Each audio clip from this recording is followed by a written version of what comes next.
The ancient stones of St. Mary's Church held the December cold like a gentle embrace, while inside, the warm glow of candlelight danced across weathered oak pews and time-worn memorial tablets. Miss Jane Marple sat in her customary place, third row from the back on the left side, her knitting needles moving with practiced rhythm as she worked on a soft lavender scarf.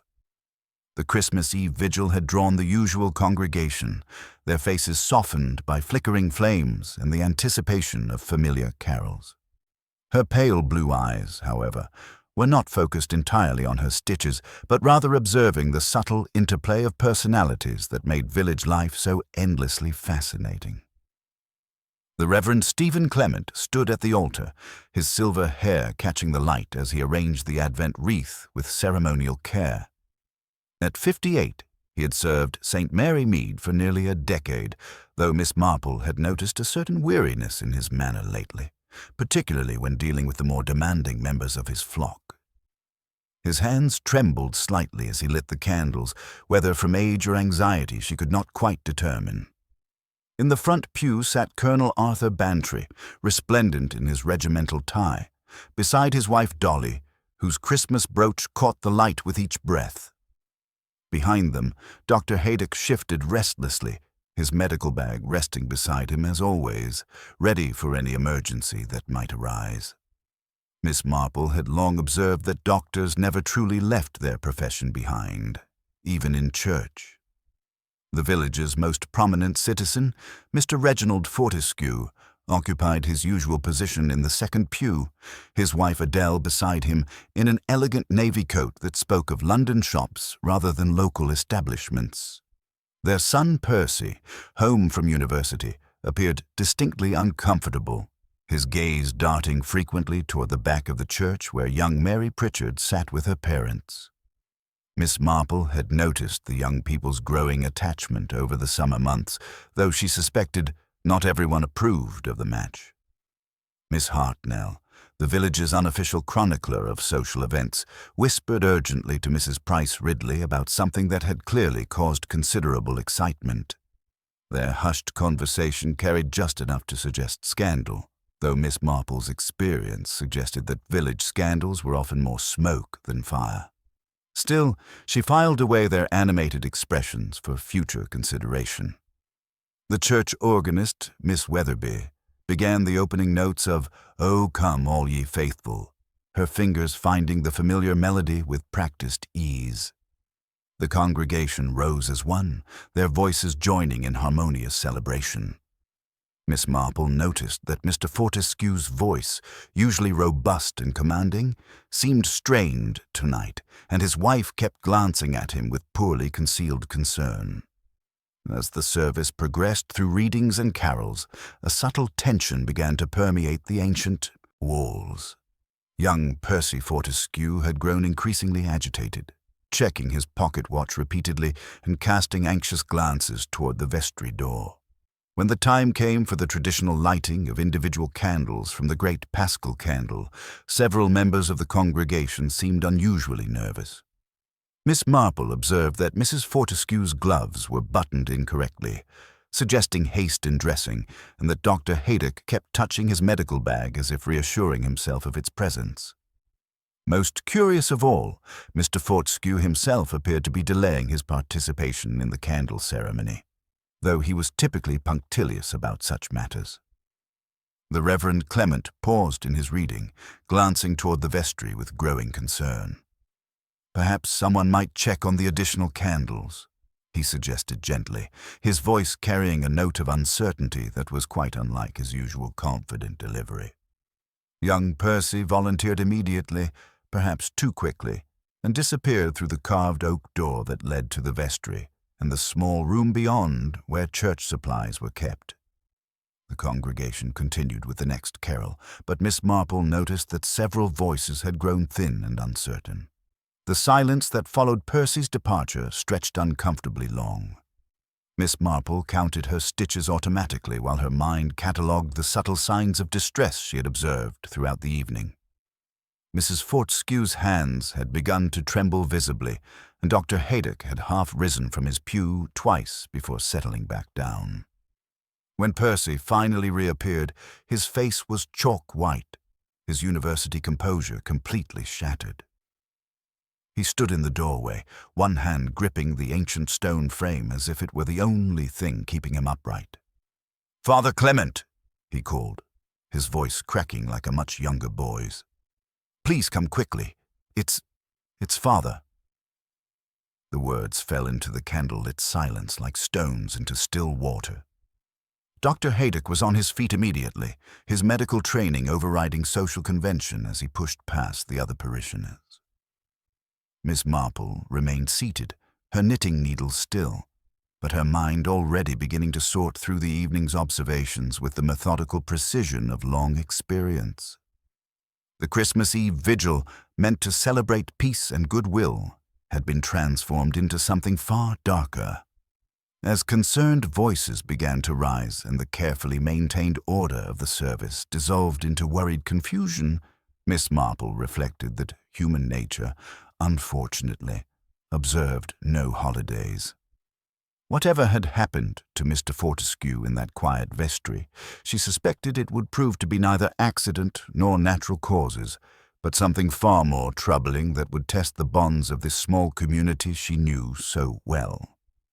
Dr. Haydock emerged from the vestry after what seemed an eternity, his usually confident bearing replaced by the grave demeanor that Miss Marple had seen him adopt only in the most serious circumstances.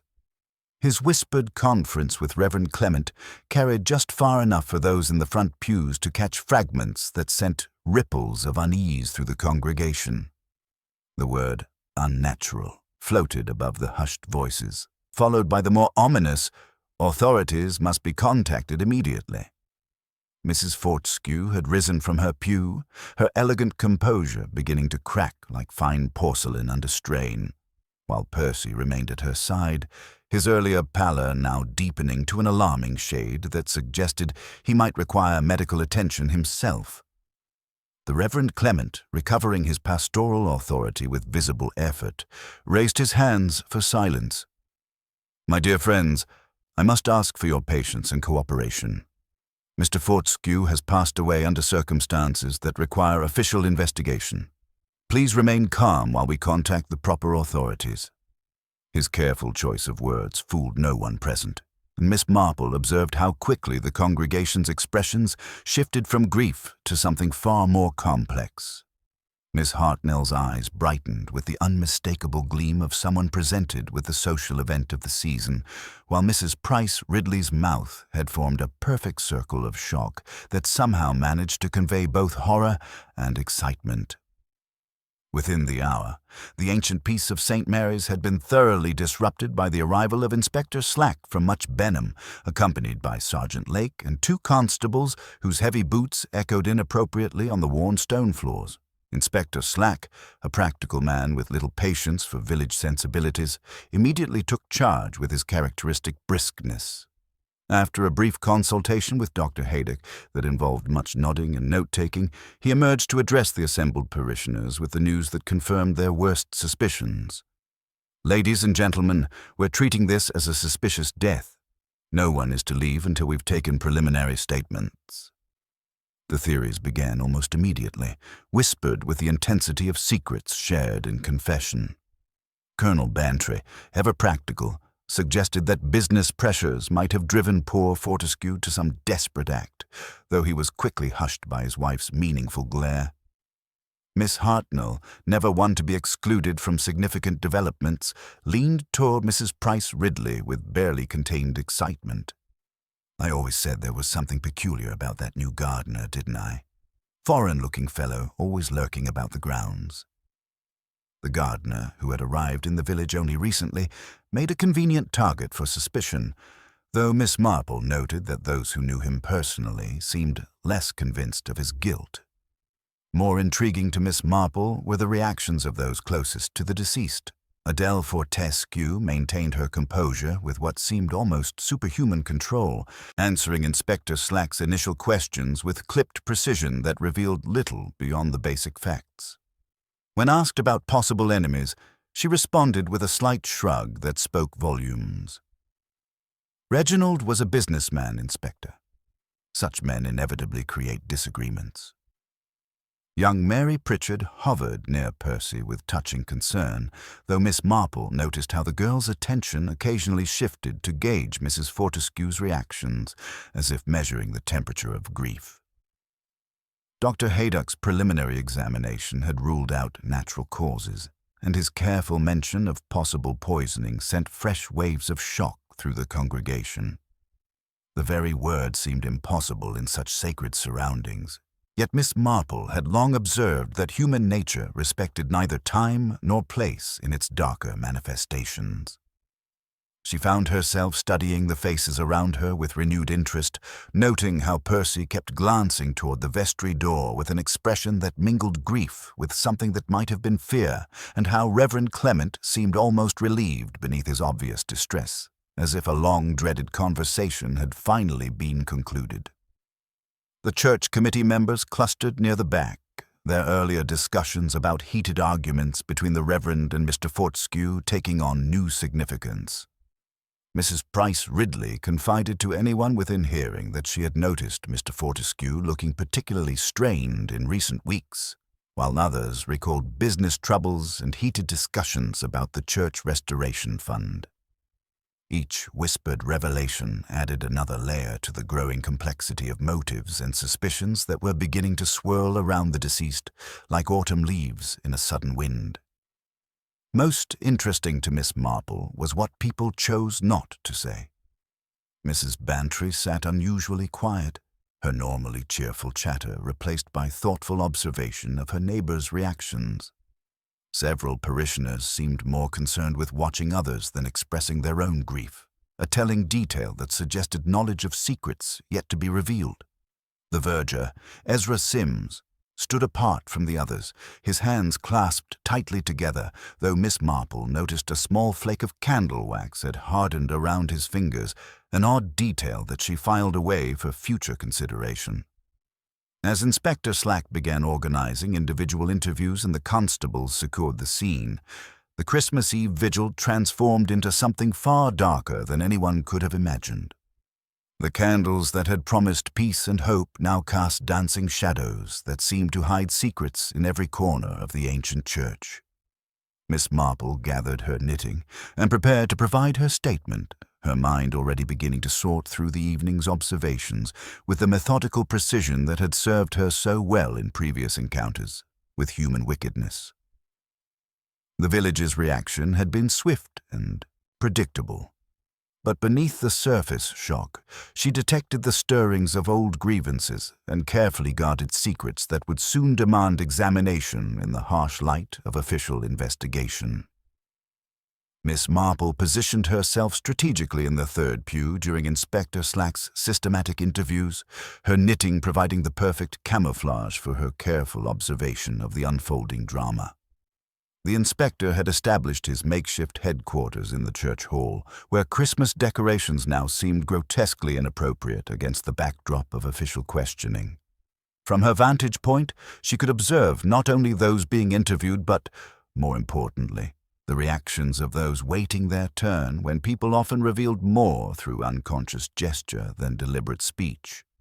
The physical examination of the vestry had yielded several intriguing pieces of evidence that Inspector Slack handled with methodical precision. Dr. Haydock emerged from his consultation carrying a small evidence bag containing what appeared to be a torn fragment of an apothecary's label, bearing only partial lettering that suggested a medicinal preparation of some kind. More curious still was the discovery of a thin thread of candle wax that had hardened against the vestry door frame, positioned at an unusual height that suggested someone had held a candle while standing rather than working at the normal level where Ezra Sims typically performed his duties. Adele Fortescue's interview revealed a woman of remarkable composure, her answers delivered with the precision of someone who had anticipated such questions. When asked about her husband's recent behavior, she spoke of his increasing irritability over business matters, particularly regarding the Church Restoration Fund, but her tone suggested these were merely surface tensions rather than deep-seated conflicts. Miss Marple noted how Mrs. Fortescue's gloved hands remained perfectly still throughout the questioning, a level of control that seemed almost unnatural given the circumstances. Her navy coat still bore a faint trace of pale powder near the lapel, visible only when she turned toward the light, though its significance remained unclear.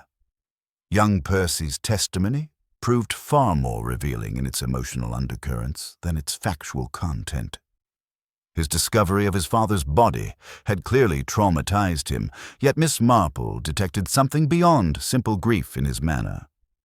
When describing his father's recent mood, Percy mentioned Reginald's unfortunate liking for cough mixtures, the stronger sort, a detail that Dr. Haydock confirmed with obvious reluctance.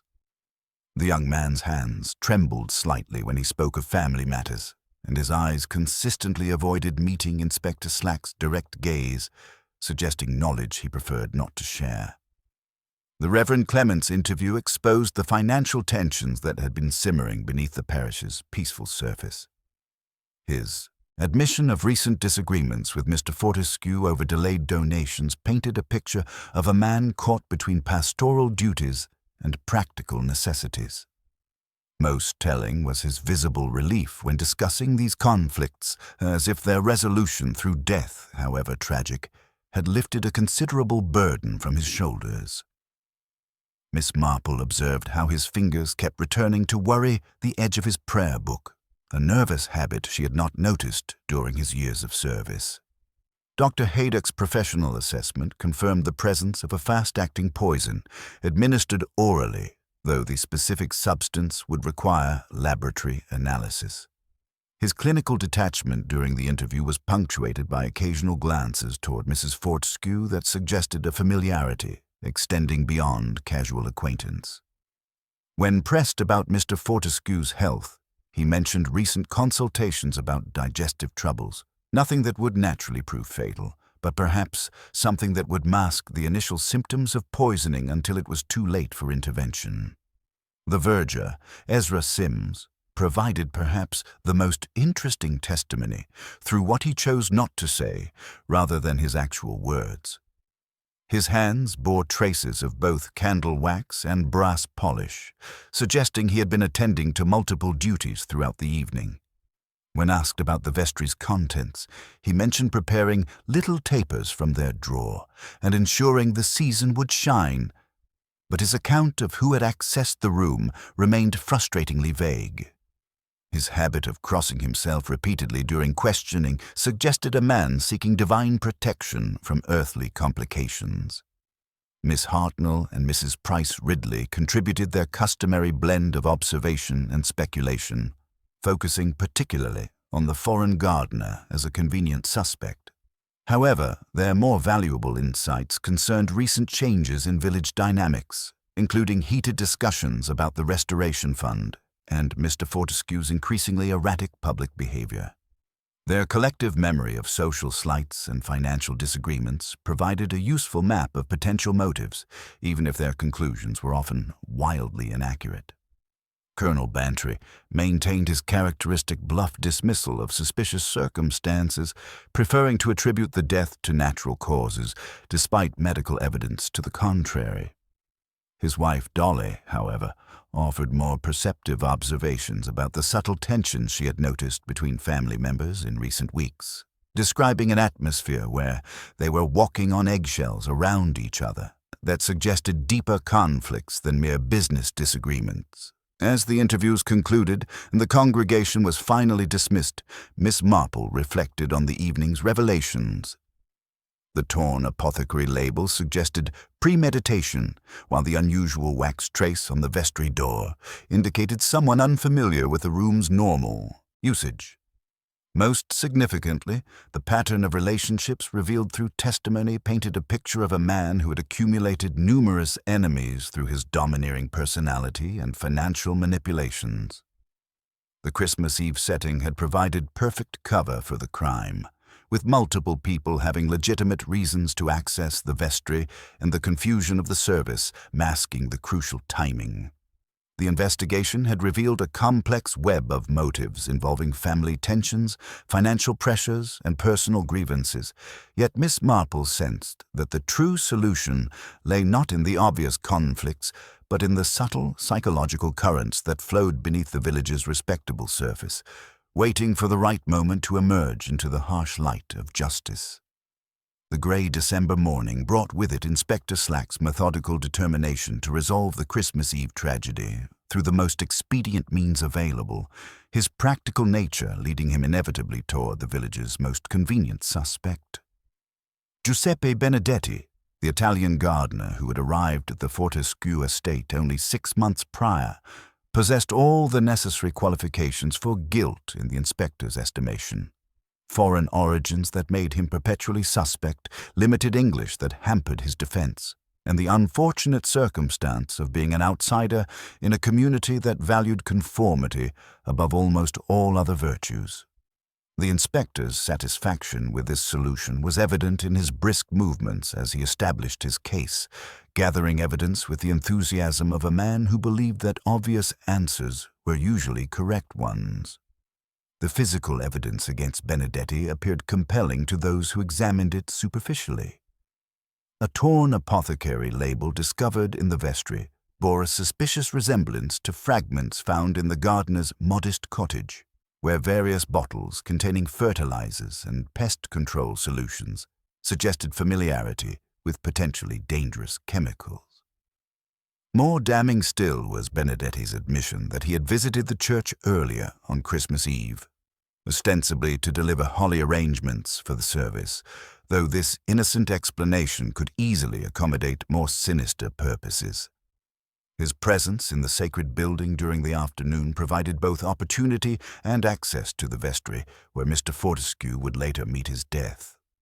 The village's reaction to Benedetti's emergence as the primary suspect revealed the darker currents that flowed beneath St. Mary Mead's peaceful surface. Miss Hartnell declared herself entirely unsurprised by the foreign man's guilt, recalling with embellished detail a heated argument between employer and gardener that had occurred 2 weeks earlier over some perceived negligence in the rose garden. Mrs. Price Ridley contributed her own observations about the man's shifty behavior and unnatural quietness, while Colonel Bantry pronounced himself satisfied that these continental types often harbored resentments that English gentlemen would handle more straightforwardly. The collective sigh of relief that accompanied the inspector's announcement suggested a community eager to expel the threatening element from their midst and return to their comfortable assumptions about village safety. However, Miss Marple found herself increasingly troubled by aspects of the case that seemed to escape Inspector Slack's attention entirely. Her own observations of Benedetti during his months of employment had revealed a man of quiet dignity and genuine devotion to his work, whose careful tending of delicate plants suggested a nature more inclined toward nurturing than destruction. She recalled his patient explanation of proper pruning techniques when she had consulted him about her winter hellebores, his gentle hands demonstrating a respect for living things that seemed inconsistent with calculated murder. Moreover, his obvious Catholic faith, evidenced by the small shrine in his cottage and his regular attendance at early morning mass in the neighboring village, made the choice of Christmas Eve in a consecrated building seem particularly unlikely. More significantly, Miss Marple recognized that the method of murder required intimate knowledge of Mr. Fortescue's habits and vulnerabilities that a recently employed outdoor worker would be unlikely to possess. The poison had been administered with precision timing that suggested familiarity with the victim's routine, particularly his tendency to sample various remedies for his persistent cough, a detail that would be known primarily to family members and close associates.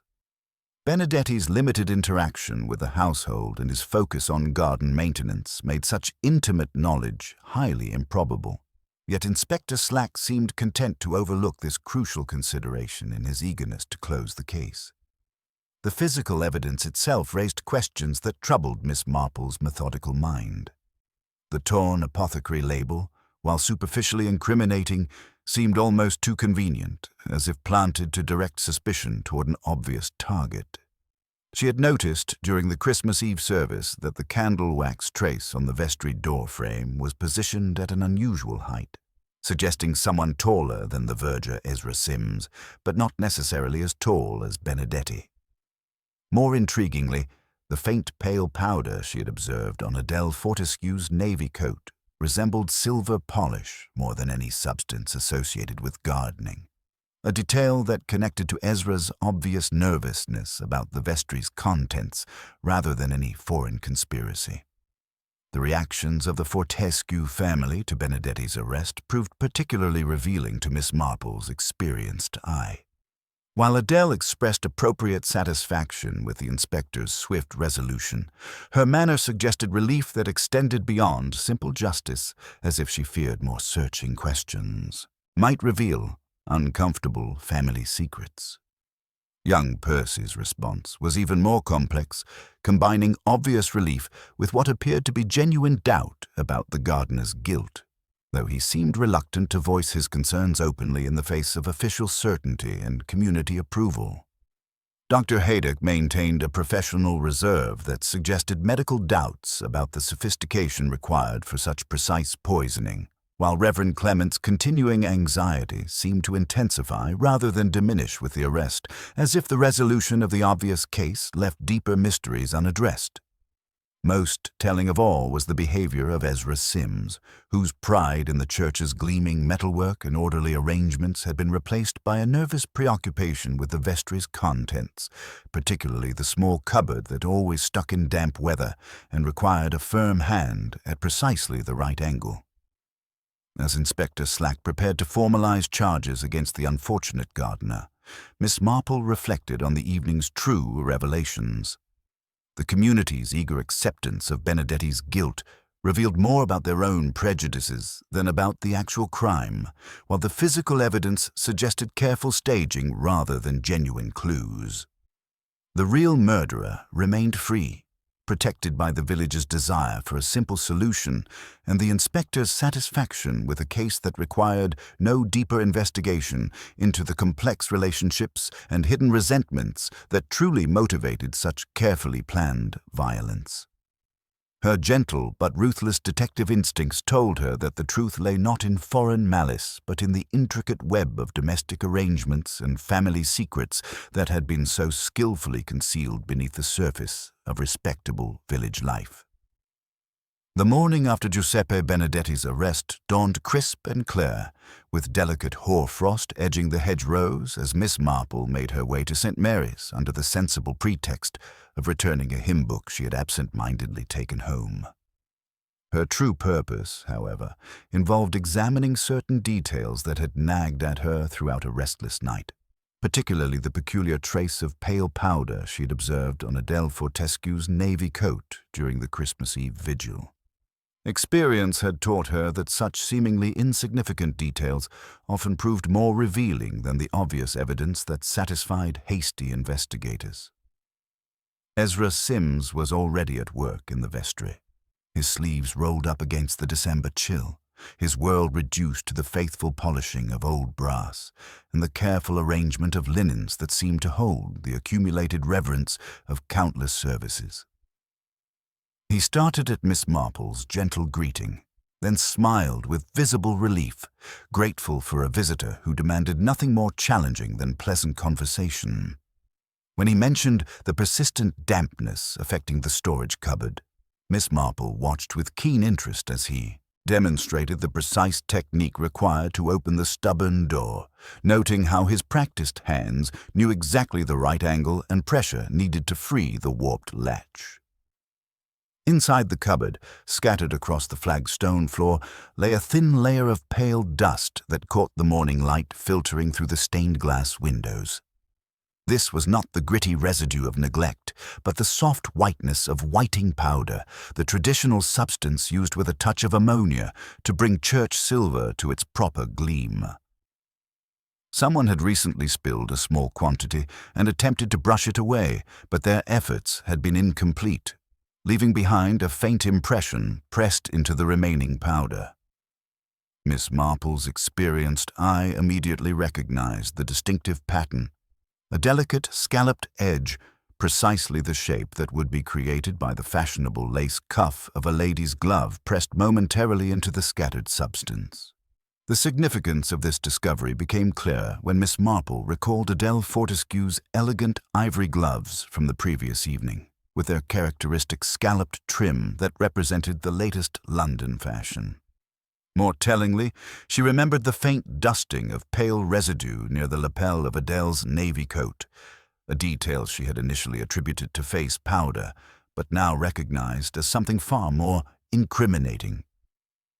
The height of the candle wax trace on the vestry doorframe also assumed new meaning, suggesting someone taller than Ezra, reaching toward the upper shelves where the church's most valuable silver pieces were stored. Her subsequent visit to the Fortescue estate, ostensibly to offer condolences and discuss memorial arrangements, provided additional confirmation of her growing suspicions. Adele received her with perfect composure in the morning room, where the lingering scent of medicinal preparations mingled oddly with the festive holly decorations that now seemed grotesquely inappropriate. The silver tea service gleamed with unusual brilliance, suggesting recent and thorough attention, while a small tray on the occasional table held the remnants of Reginald's final dose of cough remedy, the sticky residue around the glass rim telling its own story of calculated precision. During their conversation about church matters, Miss Marple casually mentioned the peculiar positioning of the candle wax in the vestry, watching carefully as Adele's response revealed intimate knowledge of the church's layout that seemed inconsistent with her usual delegation of religious duties to others. When the discussion turned to poor Giuseppe's arrest, Adele's measured satisfaction carried undertones of relief that extended beyond simple justice, as if his guilt protected more significant secrets from unwelcome scrutiny. Her immediate offer to provide financial assistance for the gardener's legal defense seemed generous beyond reasonable expectation, particularly given subtle hints about the family's current financial difficulties. Young Percy's entrance provided another layer of observation, his greeting to his mother carrying undercurrents of tension that spoke of recent difficult conversations. His hands bore faint traces of silver polish around the fingernails, an unusual detail for a university student, though it connected meaningfully to the family's obvious recent attention to metalwork throughout the household. Most revealing was his immediate glance toward his mother when Miss Marple mentioned the church's tarnished communion vessels, followed by Adele's swift change of subject that suggested knowledge extending beyond domestic arrangements into areas of greater significance. The pale powder that had initially caught Miss Marple's attention now formed the centerpiece of a compelling pattern of evidence. The scalloped impression in the vestry matched perfectly with Adele's fashionable gloves, while the residue on her coat indicated recent contact with silver cleaning preparations. Her detailed knowledge of the church's layout, combined with her access through nominal involvement in flower arrangements, provided both opportunity and means for the crime's execution. The timing during the candle-lighting ceremony, when congregation members moved freely about the church, had offered perfect cover for someone familiar with both the building's geography and her husband's vulnerable habits. Most significantly, this hidden clue revealed the sophisticated planning that had preceded the Christmas Eve murder. The whiting powder's presence in the vestry indicated recent preparation of the church silver, work that would normally fall to Ezra, but had apparently involved unauthorized assistance. The fresh scratches on the cupboard's latch suggested unfamiliar hands struggling with its peculiar mechanism, while the unusual height of the wax trace pointed to someone accessing areas typically beyond the verger's routine maintenance. These details, individually insignificant, collectively painted a picture of careful preparation executed by someone with intimate knowledge of both victim and venue. As Miss Marple prepared to leave the Fortescue house, she reflected on how this single, overlooked detail had illuminated the true nature of the crime. While Inspector Slack pursued his convenient foreign suspect, the real murderer had hidden behind community prejudices and official eagerness for simple solutions. The scalloped impression in scattered whiting powder represented more than mere physical evidence. It revealed the human error that inevitably betrayed even the most carefully planned deception, proving once again that the truth often lay not in obvious accusations, but in the small, telling details that revealed the authentic story beneath the surface lies. The morning after Giuseppe Benedetti's arrest dawned with that peculiar quality of forced normalcy that follows great upheavals, as though the village might restore its equilibrium through sheer determination to resume familiar routines. The postman lingered longer at garden gates, accepting cups of tea that came with urgent whispered conferences, while shopkeepers wrapped purchases with unusual care, their attention divided between commerce and the irresistible exchange of theories about the Christmas Eve tragedy. Miss Marple moved through this altered landscape with her customary gentle efficiency, her knitting bag serving as passport to conversations that might otherwise remain private, her pale blue eyes cataloguing the subtle signs of strain that no amount of determined cheerfulness could entirely conceal. Her first call was upon Mrs. Bantry at Gossington Hall, where Dolly had already prepared tea with the efficiency of someone who understood that crisis required proper refreshment. The sitting room, still decorated with holly that had begun to droop despite the season's chill, provided the perfect setting for confidences that might seem like mere gossip to less discerning ears. Mrs. Bantry leaned forward with the conspiratorial air of someone bursting with significant intelligence, her voice dropping to the register reserved for truly shocking revelations. "My dear Jane, there has been talk about Mrs. Fortescue and Dr. Haydock. Nothing improper exactly, but rather more consultations than one might expect for a woman of her apparent health.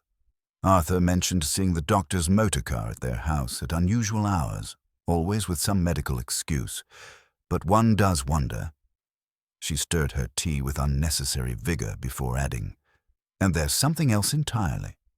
Colonel Bantry learned from his solicitor friend that Reginald had written urgently to London about altering his will, something about protecting Adele from certain liabilities, while cutting off support to what he termed profligate dependents. Changing a will so close to Christmas seems rather ominous, don't you think? This intelligence proved particularly valuable when Miss Marple encountered Reverend Clement in the church hall, where Christmas decorations now seemed grotesquely inappropriate against the backdrop of official investigation. The vicar's hands trembled slightly as he showed her the Restoration Fund ledger, its pages bearing the unmistakable evidence of careful removal near the binding where several leaves had been expertly lifted rather than torn. His explanation came with visible reluctance, each word seeming to cost him considerable effort. "Emergency repairs to the roof required immediate attention, Miss Marple. The builder offered a substantial discount for cash payment, and I took the liberty of advancing funds with the expectation that Mr. Fortescue's promised donation would cover the expenditure." His voice grew smaller as he continued. When he learned of the arrangement, he was quite harsh in his criticism, threatening to expose what he called my financial incompetence to the diocesan authorities. He had even scheduled a meeting with the bishop for the week after Christmas to discuss my stewardship. The fear in his eyes suggested a man who had seen his entire career hanging by the thinnest of threads, dependent upon the mercy of someone notably lacking in that quality.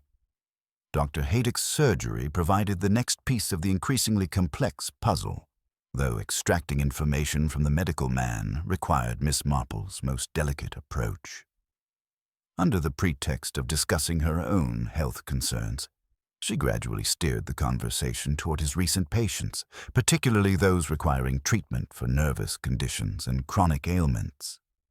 His professional discretion warred visibly with his obvious distress over recent events, creating an internal conflict that revealed more than his words.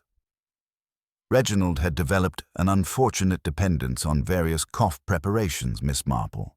He insisted on the strongest available remedies and often supplemented my prescriptions with patent medicines of his own choosing. Such combinations can be quite dangerous, particularly for someone with his digestive sensitivities. When pressed gently about Mrs. Fortescue's health, his manner became notably more guarded, though he admitted to treating her for what he termed the particular strains that affect sensitive women in difficult domestic circumstances. The careful phrasing suggested knowledge that extended well beyond simple medical consultation, while his frequent glances toward the Fortescue house revealed an emotional investment that transcended professional duty. Young Percy's distress became more comprehensible when Miss Marple encountered him near the village green, where his conversation with Mary Pritchard carried the desperate intensity of lovers facing insurmountable obstacles. The girl's modest background had made her an unsuitable match in Reginald Fortescue's estimation, a judgment he had enforced through the simple expedient of threatening to cut off his son's allowance and inheritance if the relationship continued. Percy's confession, delivered with the raw honesty of youth under pressure, revealed gambling debts accumulated at university that would have provided his father with additional ammunition for paternal tyranny. He controlled every aspect of my life, Miss Marple, monitoring every expenditure and criticizing every decision. He had already begun proceedings to have my allowance placed under legal supervision, claiming I was financially irresponsible. The shame would have made it impossible to marry Mary or establish any independent life. The young man's anguish was genuine, but Miss Marple noted how his grief was complicated by an unmistakable sense of relief that his tormentor could no longer enforce such crushing restrictions. The most revealing encounter occurred quite by accident, when Miss Marple observed Adele Fortescue in the village shop, selecting imported delicacies with the careful attention of someone maintaining appearances despite internal turmoil. A casual mention of the church silver's condition produced a reaction so subtle that only the most experienced observer would have detected it. A momentary freezing of Adele's elegant hand, followed by a smile that remained perfectly composed, while her eyes betrayed a flicker of something approaching panic. Such a pity about the tarnishing, dear Mrs. Fortescue. Ezra mentioned that the vestry cupboard has been giving him trouble, and I thought perhaps some of the ladies might assist with the polishing. The response came a fraction too quickly, with a brightness that rang false against the morning's somber mood. Oh yes, the silver does require attention. I had hoped to help personally, but with dear Reginald's passing, you understand how difficult it has been to maintain normal activities. As Miss Marple walked home through the December afternoon, her mind worked with the methodical precision of someone assembling a complex puzzle where each piece revealed new aspects of the complete picture. The financial pressures affecting the entire family had created a web of desperation that made Reginald's death beneficial to multiple parties. Adele freed from mounting debts and an increasingly difficult marriage. Percy liberated from paternal control and financial surveillance. Reverend Clement rescued from professional disgrace and potential ruin. Even Dr. Haydock had been released from the complicated position of treating both a demanding patient and the woman who had clearly captured his professional and personal interest. The whiting powder impression in the vestry cupboard now assumed its proper significance as the single flaw in an otherwise perfectly executed plan, the human error that inevitably betrayed even the most careful criminal. Adele's intimate knowledge of her husband's medicinal habits, combined with her access to the church through flower committee duties, had provided both opportunity and means for the crime's execution. The Christmas Eve timing had offered perfect cover, with the confusion of the candlelight service masking the crucial moments when fatal substances could be administered to someone whose chronic cough made additional medication seem perfectly natural. Most significantly, the pattern of community reaction revealed how skillfully the real murderer had manipulated village prejudices to direct suspicion toward the convenient foreign scapegoat. Giuseppe Benedetti's arrest had satisfied the collective need for swift justice while protecting more prominent citizens from uncomfortable scrutiny, a manipulation that demonstrated sophisticated understanding of local psychology. The truth lay not in obvious guilt, but in the complex interplay of domestic relationships and social pressures that had made such careful planning both necessary and possible, waiting now for the right moment to emerge into the unforgiving light of justice. The days following Giuseppe Benedetti's arrest settled into that peculiar quality of forced normalcy that follows great upheavals, as though St. Mary Mead might restore its equilibrium through sheer determination to resume familiar routines.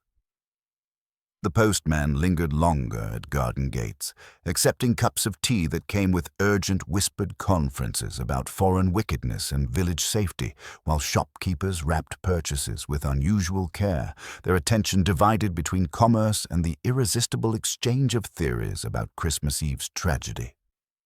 Miss Marple moved through this altered landscape with her customary gentle efficiency, her knitting bag serving as a passport to conversations that revealed more about human nature than any official investigation. The brittle peace shattered completely when young Mary Pritchard was discovered unconscious in her family's cottage garden on Tuesday morning, her condition suggesting another attempt at poisoning that had mercifully failed due to her father's early return from work. Dr. Haydock's swift intervention had saved her life, though she remained in a delicate state that precluded detailed questioning about the circumstances surrounding her collapse. The timing of this second attack proved particularly significant to Miss Marple's increasingly focused investigation, occurring precisely when Mary might have been expected to share intimate conversations with Percy about his father's death and the family's complex reactions to their sudden liberation from Reginald's tyrannical control. Inspector Slack's confidence in Giuseppe Benedetti's guilt suffered its first serious blow with this development, since the Italian gardener remained securely locked in Much Benham's police cells, unable to orchestrate additional violence from his confined circumstances. The inspector's visible frustration manifested in increasingly aggressive questioning of village residents, his practical mind struggling to accommodate evidence that suggested either multiple conspirators or a more complex truth than his initial investigation had revealed. His grudging acknowledgement that the case required deeper examination came with characteristic reluctance, though he maintained that foreign influence might still explain the broader pattern of violence affecting their peaceful community. Miss Marple's visit to the Pritchard cottage, ostensibly to deliver soup and comfort to the stricken family, provided crucial insights into the attack's methodology and timing that confirmed her growing suspicions about the case's true nature. The girl's mother, Mrs. Pritchard, described with tearful precision how Mary had been preparing tea when she suddenly complained of bitter taste and burning sensations, symptoms that had escalated rapidly into the convulsions that characterized systematic poisoning. Most significantly, the tea service bore traces of the same pale residue that Miss Marple had previously observed, confirming her understanding of the connection between the church silver cleaning and the method of administration used in both attacks. Percy's reaction to Mary's poisoning proved particularly revealing to Miss Marple's experienced observation, his anguish carrying undertones that suggested knowledge extending beyond simple romantic concern. His immediate assumption that the attack was connected to his father's death indicated awareness of family secrets that he had previously kept hidden, while his protective hovering around Mary's bedside revealed genuine terror that she might become another victim of circumstances beyond their control. When Miss Marple gently suggested that Mary's recovery might depend upon understanding the full scope of the danger she faced, Percy's response carried the desperate honesty of someone finally ready to abandon protective silence for the sake of love. His confession, delivered in whispered fragments beside Mary's sickbed, revealed the crucial detail that had been missing from the official investigation and confirmed Miss Marple's careful deductions about Christmas Eve's events. Mary had arrived early at the church to help with flower arrangements, where she had encountered Mrs. Fortescue in the vestry, under circumstances that seemed innocent at the time, but had assumed sinister significance in light of subsequent events. Adele had been polishing communion vessels with unusual intensity, explaining her presence as volunteer assistance for the overworked verger, though her elegant gloves and expensive coat seemed inappropriate for such menial labor. Most telling of all, Mary had noticed Adele carefully transferring a small quantity of white powder from a medicine bottle into what appeared to be her husband's familiar cough remedy. an action that Adele had dismissed as adding sugar to mask the preparation's bitter taste when questioned by the curious girl. The significance of Mary's testimony became perfectly clear when Miss Marple recalled the positioning of evidence in the vestry and the careful staging that had directed suspicion away from the true perpetrator. Adele's presence in the church before the service had provided perfect opportunity to prepare the fatal dose, while her intimate knowledge of her husband's medicinal habits ensured that the poison would be consumed at precisely the right moment during the candle ceremony. The whiting powder that had left its telltale scalloped impression had been scattered during her nervous preparation of the silver, physical evidence of the strain that even the most calculated criminal experiences when executing such desperate and dangerous plans. Dr. Haydock's analysis of the substance used in Mary's poisoning confirmed Miss Marple's growing understanding of the case's true complexity and sophistication. The same rare alkaloid that had killed Reginald Fortescue appeared in the girl's system, though in smaller quantities that suggested either miscalculation or the fortunate intervention of her father's early return from work. More significantly, the poison's exotic nature indicated access to specialized medicinal supplies that would be available only to someone with intimate knowledge of pharmaceutical preparations, a detail that connected meaningfully to Adele's frequent consultations with the village doctor and her husband's extensive collection of patent remedies for his chronic ailments. The attempted murder of Mary Pritchard represented more than simple witness elimination. It revealed the killer's growing desperation as the investigation threatened to expose carefully hidden truths that extended far beyond a single night's violence. The attack's timing, occurring when Giuseppe's arrest should have provided perfect cover for the real murderer's escape from suspicion, suggested panic rather than calculation, the first serious error in an otherwise methodically planned series of crimes. Most tellingly, the choice of victim demonstrated intimate knowledge of village relationships and the specific threats that different individuals might pose to the murderer's continued freedom, confirming Miss Marple's understanding that this was fundamentally a domestic tragedy rather than the work of foreign conspirators. As Miss Marple sat beside Mary's recovering form, watching the girl's color slowly return while Percy maintained his devoted vigil, her mind worked with the relentless precision of someone assembling the final pieces of a complex puzzle that would soon reveal its complete and terrible picture. The second crime had confirmed her suspicions about Adele Fortescue's guilt, while revealing the sophisticated planning that had characterized both attacks, transforming what had initially appeared to be random village violence into a carefully orchestrated campaign of elimination designed to protect secrets that could no longer remain hidden. The morning after Mary Pritchard's partial recovery brought an unexpected opportunity that Miss Marple recognized must be handled with exquisite precision, for the delicate balance between revelation and protection required the subtle maneuvering of someone who understood that truth often emerged most clearly through carefully orchestrated social circumstances. Her solution came in the form of a seemingly innocent suggestion to Reverend Clement that the church silver required proper attention before the memorial service, a proposal that would naturally gather the key participants under circumstances that appeared entirely appropriate, while providing the perfect stage for her final psychological examination of the case's central figures. The church hall on Thursday morning possessed that peculiar quality of purposeful activity that transforms ordinary spaces into theaters of human revelation, with winter sunlight streaming through tall windows to illuminate the long trestle tables where Miss Marple had arranged her carefully chosen props, with the artless precision of someone who understood that the most effective traps appear entirely innocent to their intended victims. The brass and silver pieces gleamed with varying degrees of tarnish, while 3 small brown chemist's bottles sat innocuously among the cleaning supplies, their neatly written labels identifying them as throat lozenges, glycerine preparation, and compound cough mixture of the soothing variety that had become so tragically significant in recent events. Inspector Slack's presence provided the necessary official oversight, while his obvious discomfort with what he termed amateur interference ensured that he would observe closely without understanding the true purpose of the gathering until the crucial moment arrived.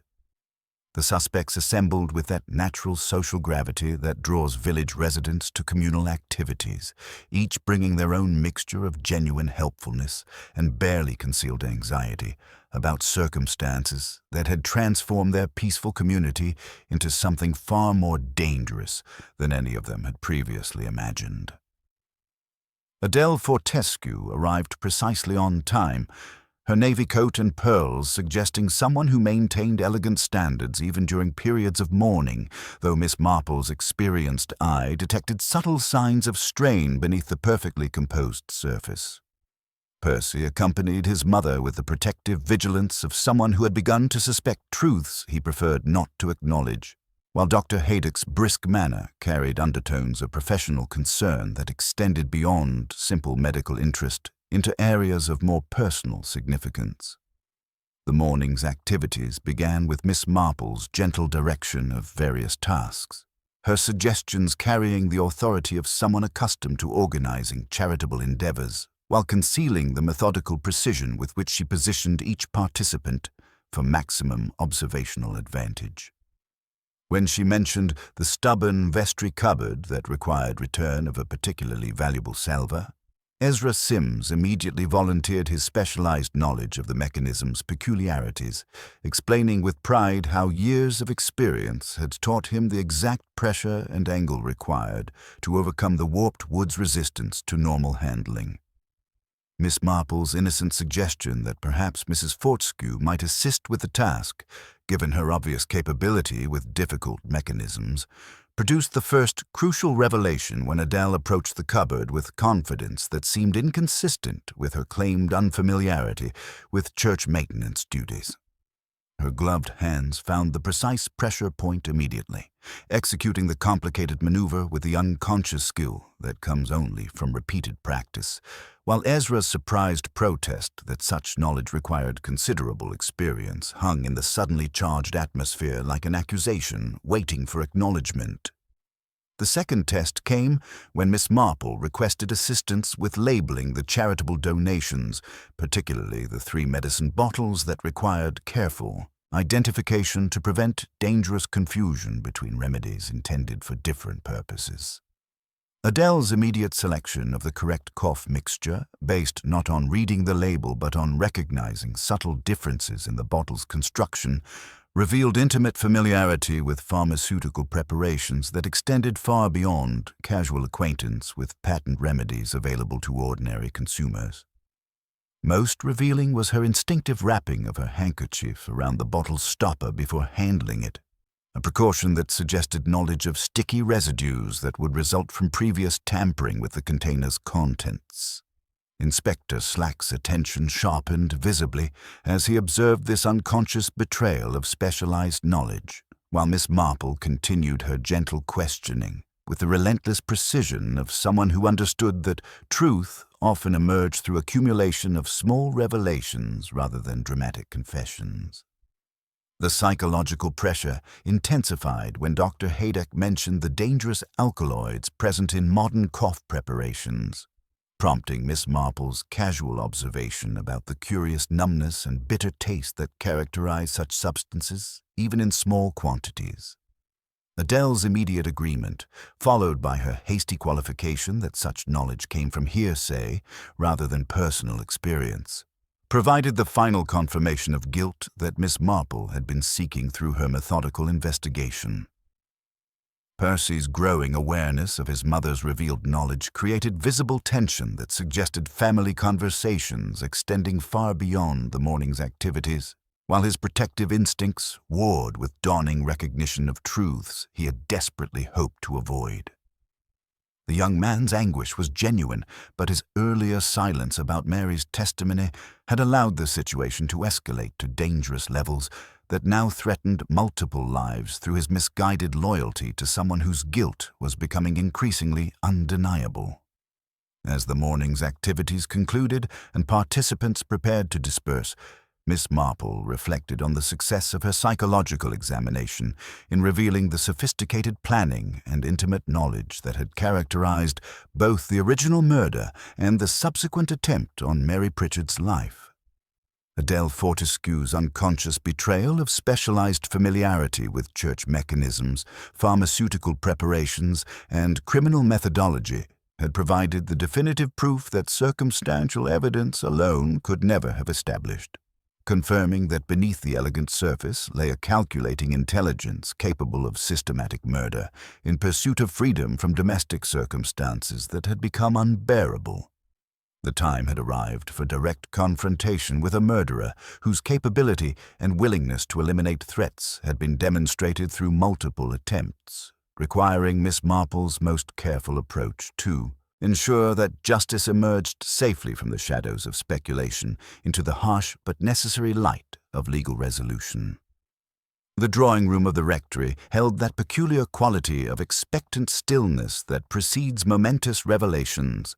Winter light slanting through leaded windows to illuminate the carefully arranged gathering that Miss Marple had orchestrated with the deceptive casualness of someone who understood that truth often emerged most clearly through proper social circumstances.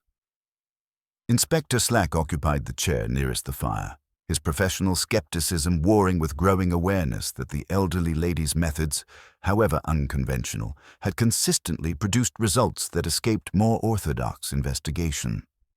Dr. Haydock sat rigidly upright, his medical bag resting beside him like a talisman against the uncomfortable truths that were about to emerge, while Percy Fortescue maintained his protective position near his mother, though his eyes carried the haunted look of someone beginning to suspect realities he had desperately hoped to avoid.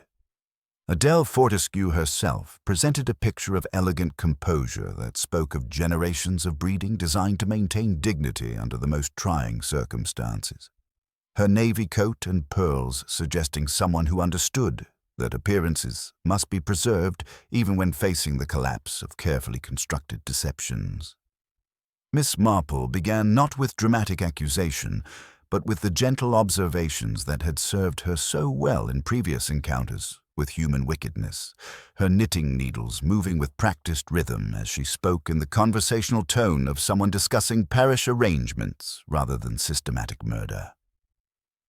"It is curious how the smallest details often prove most significant," Miss Marple observed, producing from her knitting bag a small envelope containing the preserved impression from the vestry's scattered whiting powder.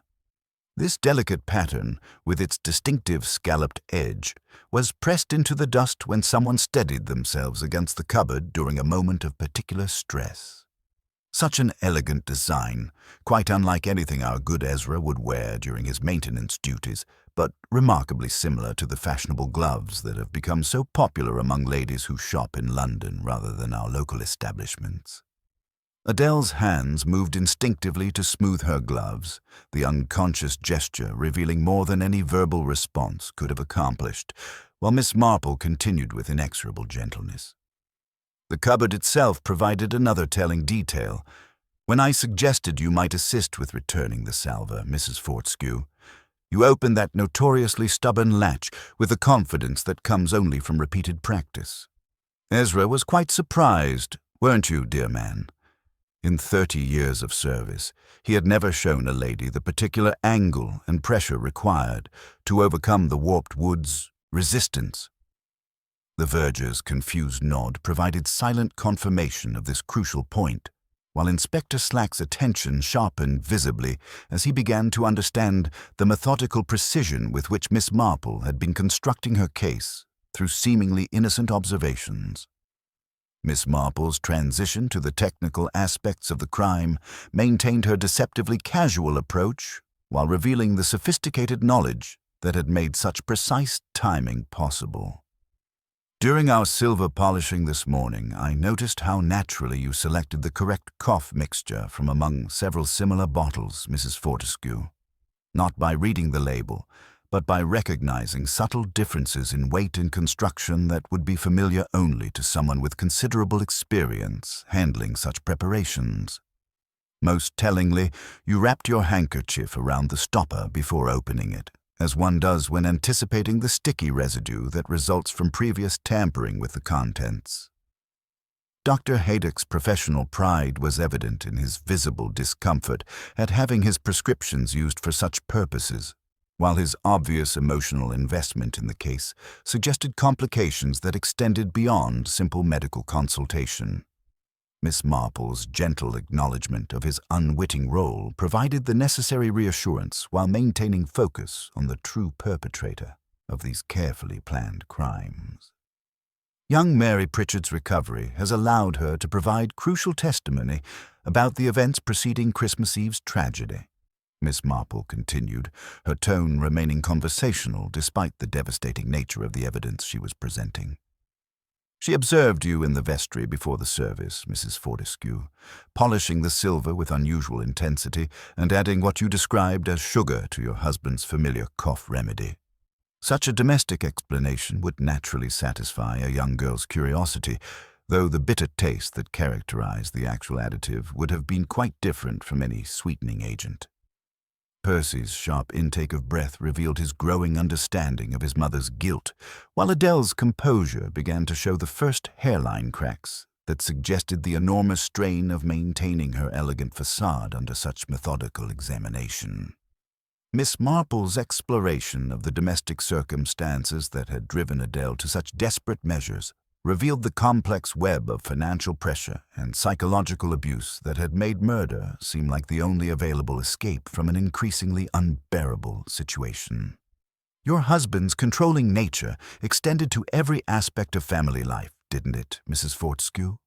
His threats to alter his will, his supervision of Percy's allowance, his criticism of your expenditures, and his promise to expose what he saw as financial irregularities in the Church Restoration Fund that might have implicated your own involvement. The Christmas Eve setting provided perfect cover for the crime, with your flower committee duties granting legitimate access to the vestry and the confusion of the candlelight service masking the crucial timing of the fatal dose's administration. The accumulation of evidence created an atmosphere of inexorable revelation that stripped away Adele's protective pretenses layer by careful layer, revealing the calculating intelligence that had conceived and executed such a sophisticated plan while nearly succeeding in directing suspicion toward the convenient foreign scapegoat whose arrest had satisfied the community's prejudices. As Miss Marple's gentle but relentless questioning reached its climax, Adele Fortescue's legendary composure finally cracked with the brittle sound of fine porcelain under unbearable pressure. Her confession emerged not as dramatic revelation, but as weary acknowledgement of circumstances that had become impossible to sustain through continued deception, her voice carrying the exhaustion of someone who had discovered that murder created more problems than it solved, while failing to provide the freedom she had so desperately sought. "I did it for Percy," she said finally, her eyes meeting her son's with a mixture of love and terrible regret. His father would have ruined him, destroyed any chance of happiness or independence. The debts, the threats, the constant humiliation, it had to end somehow. Inspector Slack rose with the formal dignity that such moments required, his earlier skepticism replaced by grim certainty as he performed the necessary duties of his office. As Adele was led away, maintaining her elegant bearing even in defeat, Miss Marple reflected on the tragic waste of lives and potential that characterized such domestic violence, where desperation had transformed an intelligent woman into a calculating murderer whose sophisticated planning could not ultimately overcome the fundamental human errors that betrayed even the most careful criminal schemes. The Christmas Eve vigil, meant to celebrate peace and goodwill, had indeed revealed the darker currents of human nature that observed no holidays, proving once again that the most dangerous enemies often resided not among strangers, but within the familiar circles of family and community where intimate knowledge could be weaponized with devastating effectiveness. The January thaw arrived at St. Mary Mead with unusual gentleness, as though nature itself sought to soften the harsh edges left by Christmas Eve's revelations. Miss Marple sat in her garden room, watching the frost retreat from her window panes while reflecting on how quickly a community could absorb even the most shocking truths when necessity demanded such accommodation. The village had spent the weeks following Adele Fortescue's confession in a peculiar state of collective adjustment, processing the uncomfortable knowledge that their peaceful haven was not immune to the darker impulses that characterized human nature at its most desperate extremes. Giuseppe Benedetti had been released with profound apologies from Inspector Slack, though the damage to his reputation required patient rebuilding through the quiet testimony of daily conduct rather than official vindication.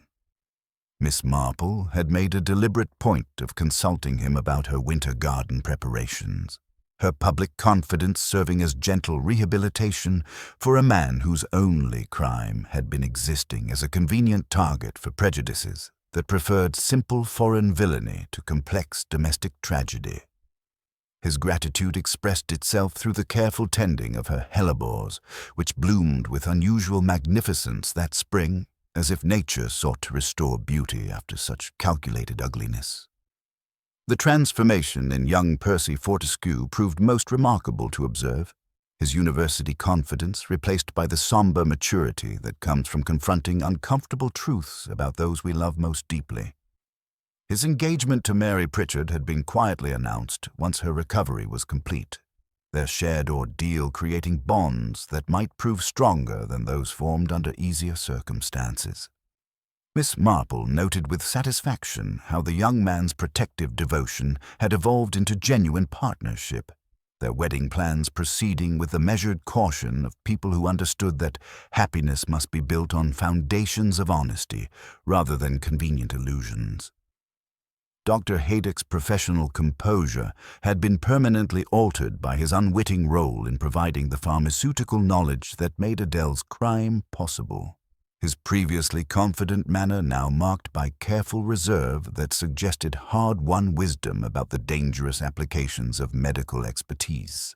His courtship of Mrs. Henderson from the neighboring village proceeded with the measured pace of someone who had learned to distinguish between genuine affection and the complicated emotions arising from shared crisis, though Miss Marple detected promising signs of authentic attachment developing between two people who had both experienced loss and the possibility of second chances. The Reverend Clement had emerged from the crisis with his position secure, but his faith permanently deepened by recognition that evil could flourish even within consecrated walls when human hearts harbored sufficient desperation. His sermons had acquired new gravity that spoke to the congregation's need for guidance in processing their uncomfortable knowledge, while the Church Restoration Fund had been quietly reorganized under diocesan supervision. The new stained glass window installed in the vestry seemed to cast particularly beautiful light on the spot where Adele's careful planning had nearly achieved its deadly purpose. Miss Hartnell and Mrs. Price Ridley had initially struggled to accommodate the revelation that their preferred foreign suspect was innocent, while the elegant lady they had admired was guilty of systematic murder, their worldview requiring considerable adjustment to accept that appearances could be so thoroughly deceptive. Their eventual adaptation provided Miss Marple with considerable amusement, as both ladies became passionate advocates for Giuseppe's character while developing elaborate theories about the psychological pressures that could transform respectable wives into calculating poisoners. Inspector Slack's professional reputation had survived intact, though his methods showed permanent influence from Miss Marple's demonstration that careful observation of human behavior often provided more reliable evidence than physical clues alone. His subsequent investigations revealed increased attention to psychological motivation and social dynamics, acknowledging that village crimes typically arose from complex interpersonal relationships rather than random criminal activity. The inspector's grudging respect had evolved into genuine appreciation for understanding human nature in all its contradictory complexity. As spring progressed with its promise of renewal, the memorial garden planted in Reginald's honor grew with particular vigor, as if the earth itself sought to transform the legacy of domestic tyranny into something beautiful and life-affirming. Giuseppe's careful tending of the plantings provided daily testimony to the triumph of patient goodness over hasty judgment, while the garden's peaceful beauty offered a place for contemplation and healing that the community had not realized it needed. The ancient rhythm of village life had resumed its familiar patterns, though with deeper awareness of the complex emotions and hidden pressures that could transform ordinary people into both victims and perpetrators of extraordinary violence. The Christmas Eve Vigil would be remembered not for its intended celebration of peace and goodwill, but as a reminder that the most dangerous enemies often resided within familiar circles where intimate knowledge could be weaponized with devastating effectiveness. Miss Marple continued her quiet observation of human nature in all its fascinating contradictions, her knitting needles moving with practiced precision as she catalogued the subtle signs that revealed truth beneath carefully maintained facades. The case had demonstrated once again that murder was rarely about the obvious motives that satisfied hasty investigators, but rather about the accumulation of small cruelties and psychological pressures that could drive even refined sensibilities beyond the boundaries of conventional morality. The bells of St. Mary's rang out across the peaceful village, their ancient bronze voices carrying messages of hope and renewal that had comforted countless generations through times of joy and sorrow. Human nature, Miss Marple reflected, remained eternally fascinating in its capacity for both darkness and redemption, proving that even the most carefully planned deceptions would ultimately yield to patient observation and gentle persistence in pursuit of truth. February settled over St. Mary Mead with that peculiar quality of exhausted peace that follows great storms, as though the village itself needed time to absorb the revelations that had transformed their understanding not merely of Christmas Eve's tragedy, but of the intricate web of relationships that had made such careful deception possible. Miss Marple sat in her morning room, watching the frost retreat from her window panes while reflecting on Inspector Slack's unexpected visit the previous afternoon, when he had brought news that cast the entire Fortescue case in a light both more complex and, paradoxically, more comprehensible than their earlier resolution had suggested. The inspector's careful explanation had revealed that Adele Fortescue's prison correspondence with her son had gradually evolved from maternal reassurance into something approaching complete honesty about the circumstances surrounding her husband's death, her elegant handwriting recording details that transformed their understanding of both motive and method in ways that honored the psychological truth Miss Marple had sensed beneath the surface facts. The letters, written with the desperate honesty of someone facing the complete collapse of carefully maintained pretenses, revealed that while Adele had indeed administered the fatal dose, the planning and pharmaceutical knowledge had originated with Percy, whose university studies had provided both the technical expertise and the moral framework for justifying patricide as liberation from unbearable domestic tyranny. Percy's role in his father's murder emerged through his mother's protective confessions with tragic clarity, revealing a young man driven beyond endurance by paternal control that threatened to destroy every possibility of independent happiness. His systematic research into untraceable alkaloids had been conducted with methodical precision during his chemistry studies, while his intimate knowledge of his father's medicinal habits had identified the perfect moment for administration during the confusion of the candlelight ceremony. The Christmas Eve timing had been his suggestion, combining symbolic justice with practical opportunity in a plan that required only his mother's cooperation to achieve their mutual liberation from circumstances that conventional morality could never adequately address.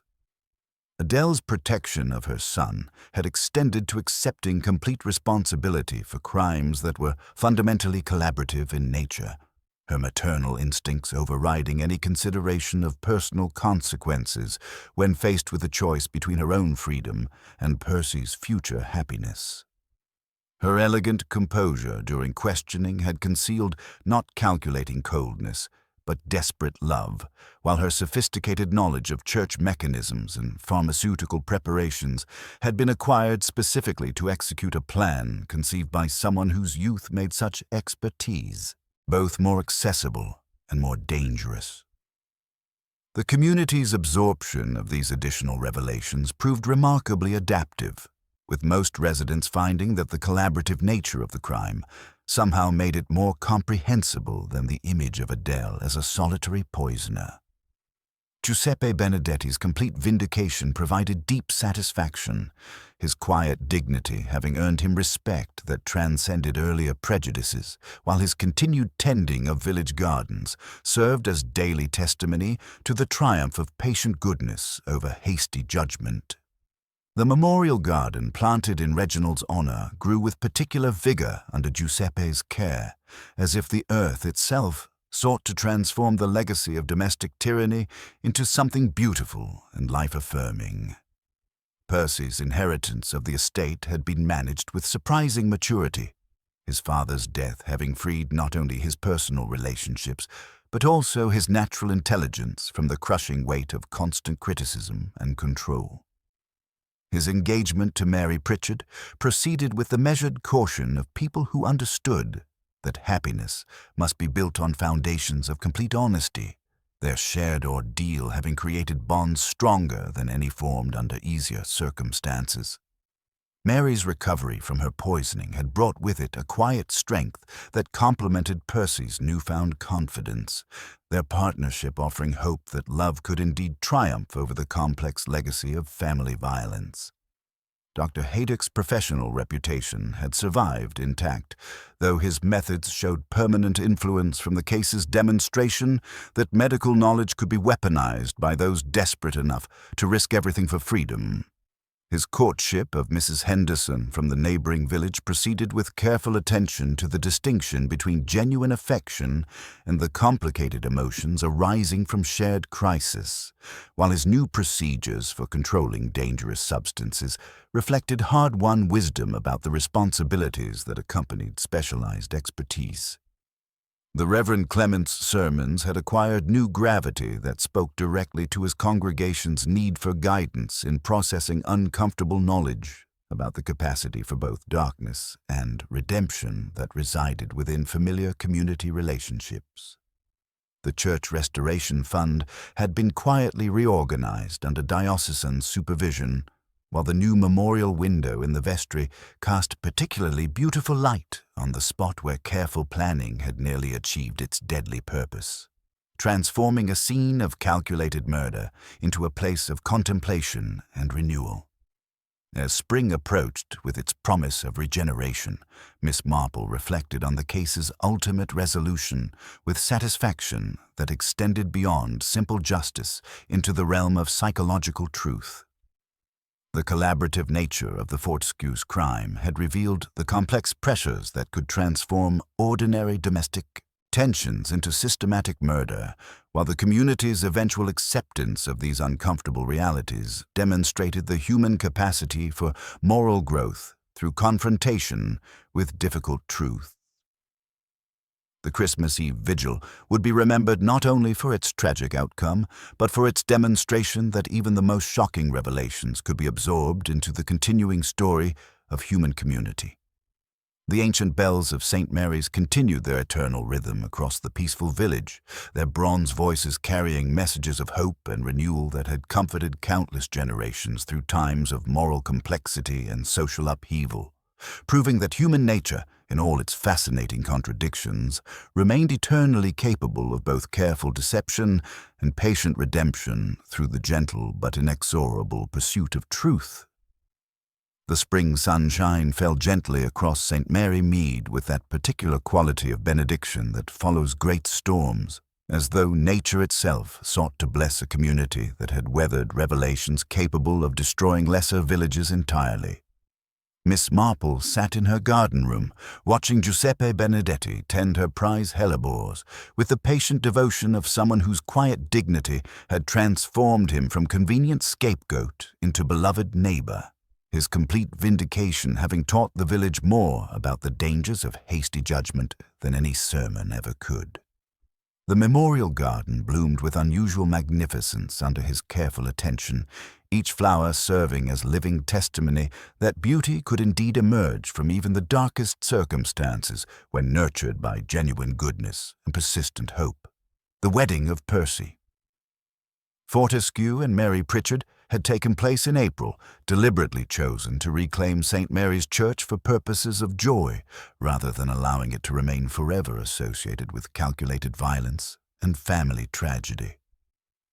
Miss Marple had observed the young couple with particular satisfaction, noting how their shared ordeal had forged bonds of honesty and mutual protection that conventional courtships rarely achieved, their partnership offering genuine hope that love could triumph over the complex legacy of domestic tyranny. Percy's transformation from controlled university student to responsible estate manager had proceeded with remarkable steadiness, his natural intelligence finally freed from the crushing weight of paternal criticism and financial manipulation that had nearly driven him to patricide.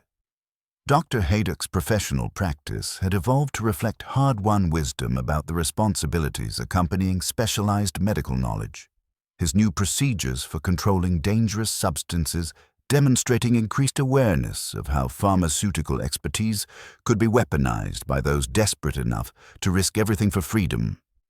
His courtship of Mrs. Henderson had progressed to engagement, their relationship built on solid foundations of mutual respect, rather than the complicated emotions arising from crisis and proximity, proving that second chances could flourish when approached with appropriate caution and genuine affection. The Reverend Clement's ministry had acquired new depth through his confrontation with evil that could flourish even within consecrated walls, his sermons now addressing the complex moral questions that arose when ordinary people faced extraordinary pressures, testing the boundaries of conventional ethics. The Church Restoration Fund had been successfully reorganized under diocesan supervision, while the new stained glass window installed in the vestry cast particularly beautiful light that transformed the scene of calculated murder into a symbol of renewal and hope, demonstrating that even the most sacred spaces could be reclaimed from violence through patient dedication to higher purposes. Inspector Slack's investigative methods showed permanent influence from Miss Marple's demonstration that careful observation of human behavior often provided more reliable evidence than physical clues alone. His subsequent cases revealing increased attention to psychological motivation and social dynamics.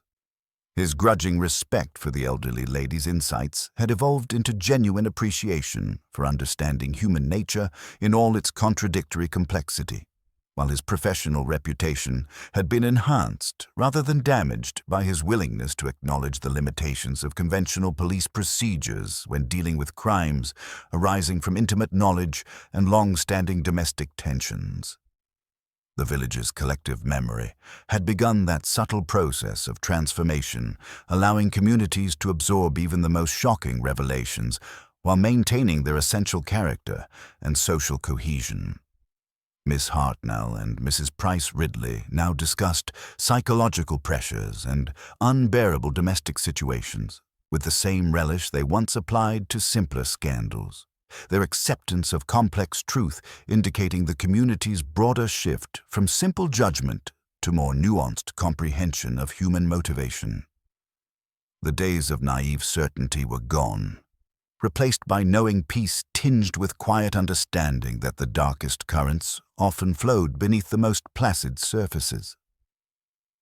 As summer approached with its promise of continued growth and renewal, Miss Marple reflected on the case's ultimate meaning with satisfaction, extending beyond simple justice into the realm of moral education.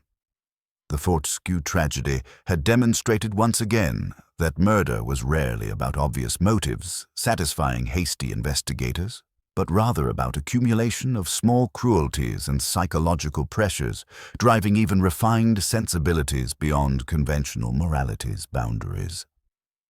The solution had emerged not from dramatic forensic evidence or aggressive interrogation, but from patient observation of human behavior and careful attention to the small, telling details that revealed authentic stories beneath surface lies. The ancient rhythm of village life continued its eternal pattern, though with deeper awareness of complex emotions and hidden pressures shaping human relationships in ways both beautiful and terrible. Human nature, Miss Marple mused, remained endlessly fascinating in its capacity for both careful deception and patient redemption through gentle but inexorable pursuit of truth. The bells of St. Mary's carried their eternal message across the peaceful landscape, their bronze voices speaking of continuity and hope transcending individual tragedy, while the memorial garden bloomed with persistent beauty, honoring both the dead and living in their endless struggle to find meaning despite fundamental loneliness and moral complexity characterizing the human condition. Murder, she knew, was not solved by cleverness alone, but by attention so patient it began to resemble love, proving that understanding the human heart remained the most reliable path to justice in a world where the most dangerous enemies often resided within familiar circles, where intimate knowledge could be weaponized with devastating effectiveness, yet where redemption remained eternally possible for those willing to confront uncomfortable truths about themselves and their communities.